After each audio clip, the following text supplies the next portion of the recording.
morning! Ayan po, may pandesal pa rin ako. May natira pang pandesal. At syempre kape. Ito po ay Nissin Ramen Seafoods po. Ayun, nag-moist na ang aking. Ay!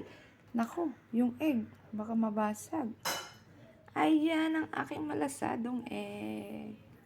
Ayan, tara kain ho tayo. Noodles naman po ako ngayon. Ayan, alternate lang. Ay. Sarap naman ho kasi humigop ng sabaw sa umaga. Mas gusto ko ho masabaw. Kahit mainit. Ayan.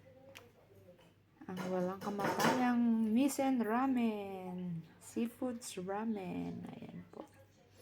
So, ayun lamang po. Tara, kumain na tayo ng breakfast bago mag-start po ng trabaho ang Inday. Bye. Shalom, shalom.